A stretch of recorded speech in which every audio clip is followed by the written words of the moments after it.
Good evening. My name is Andy Lopez Bornett. Take a look at what we are tracking for the weekend. Tomorrow we have the Milpas Street Holiday Parade. It kicks off around 5 p.m. and those temperatures are going to start to drop into the 50s. So definitely take those extra gloves and those extra coats if you are headed in that direction. Throughout the day, it's going to be a cold day with those cold temperatures continuing and even some cold winds. That's all because we are going to see some remnants from the atmospheric river that's affecting the northern part of California for our Friday night. It'll start to make its way down to the central coast Saturday morning around 8 a.m. for those areas in Paso Robles down to San Luis Obispo. You can see that's when we're expecting our first rainfall. As it moves down the central coast, it starts to break apart, so we're going to see some sporadic showers throughout the day, especially for Santa Barbara and even Ventura County. Ventura County will definitely see some kind of drizzle or some sprinkles for the day, but we're looking at about less than 1/10 of an inch of rain for Ventura and Santa Barbara County.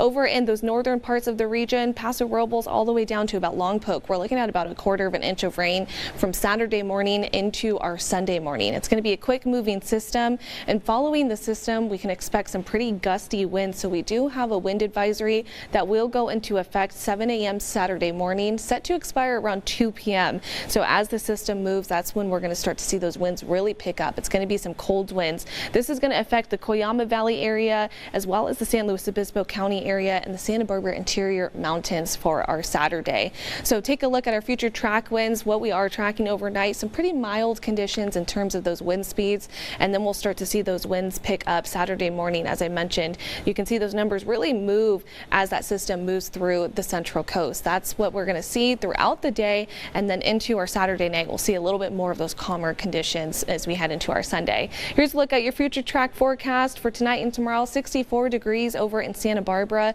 That's going to be our daytime high, so slightly warmer conditions as that system moves through. Headed more up north to Santa Maria, we're looking at about slightly cooler conditions with our daytime high sitting at about 62. Now Paso Robles down to California Valley, we're not going to make it out of that 50-degree range. We're going to stay in the 50s, the high 50s, and then possibly Paso Robles may make it into that 60-degree range. Morro Bay sitting at about 58 for your daytime high. Over in Ventura County, we can expect those temperatures to be around 62 degrees, and then Ojai Valley, we're going to be at about 66, 67. That's a look at your forecast.